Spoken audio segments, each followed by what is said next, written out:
Recém-formado e com um futuro promissor pela frente, um cara sob o pseudônimo de Alexander Supertramp abandona tudo: dinheiro, família, conforto e sai numa peregrinação radical rumo ao Alasca. Será que esse negócio deu certo, hein? Segura aí que eu já te conto.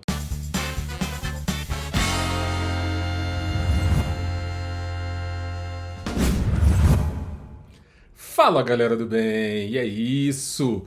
O filme Na Natureza Selvagem, o Into the Wild, de 2007, foi dirigido pelo Sean Penn e baseado no livro do Jon Krakauer. E não é só a história verídica e trágica do Christopher McCandless, é, antes de tudo, um espelho cínico colocado de frente para a civilização moderna. A questão central que o filme lança não é só o porquê que ele fez isso, mas sim o que existe de tão essencialmente errado na sociedade para que um jovem tão promissor precise largar tudo, sabe, rejeitar tudo, em busca de uma verdade mais pura. O filme ele opera como um farol para o desconforto existencial contemporâneo.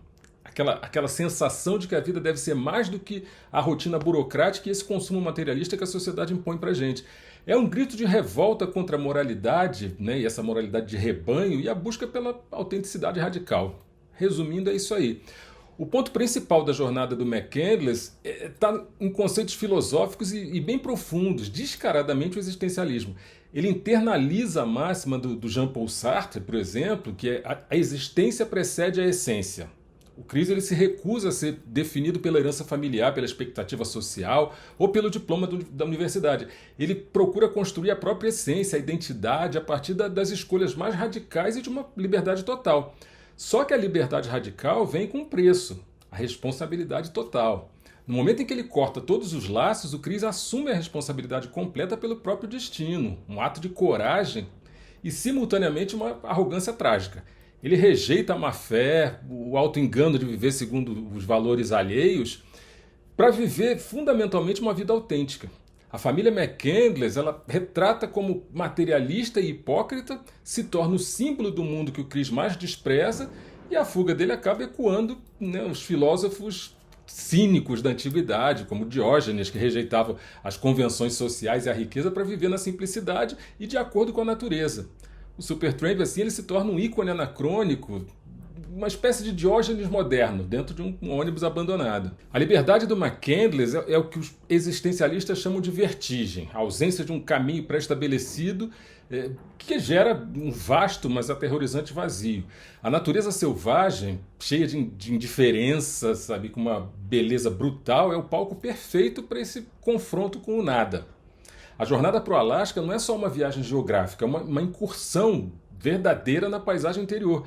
Se a gente parar para analisar, a natureza selvagem funciona como um antídoto para a civilização. É o oposto do sistema. É pura, é implacável, é desprovida de regras sociais. É onde o homem é reduzido à sua forma mais básica. O Alasca não topa simulações, ele exige humildade, respeito.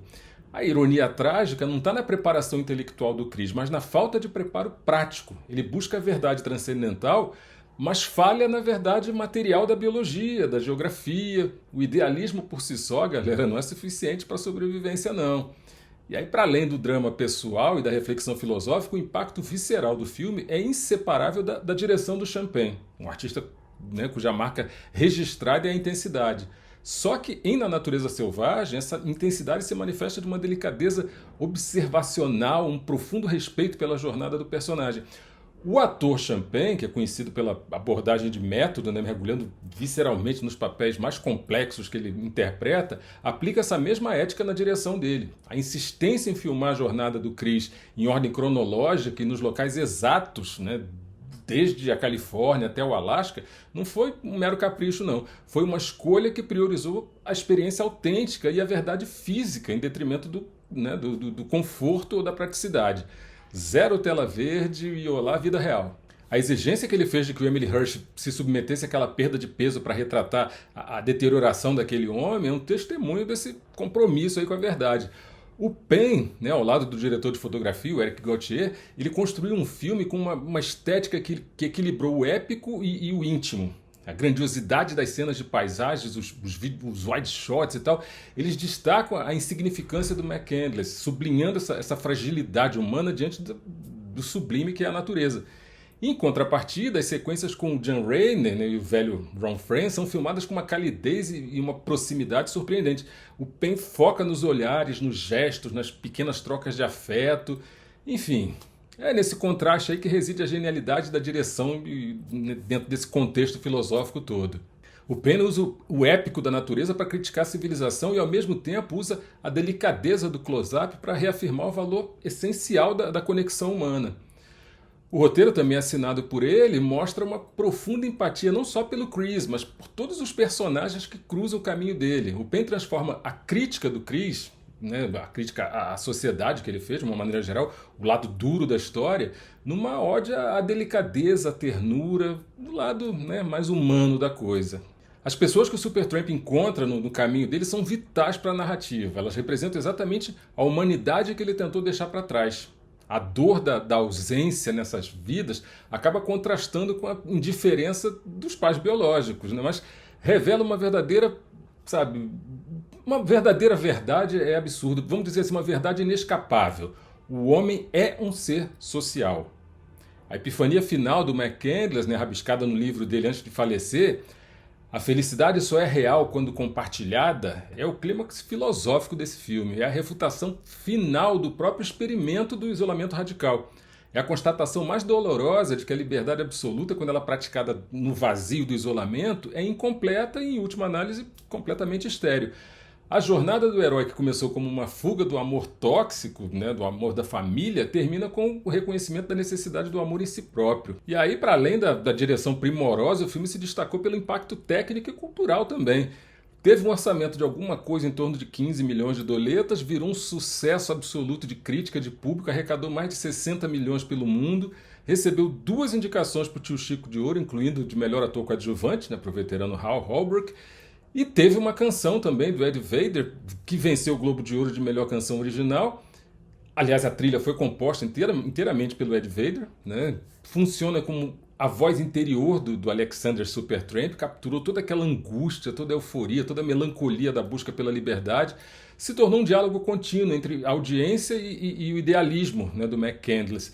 A música Society, por exemplo, é a crítica social destilada em poesia. E o legado de Na Natureza Selvagem se estende na cultura, transformando a história do McCandless em um mito cultural que inspira a rejeição ao materialismo.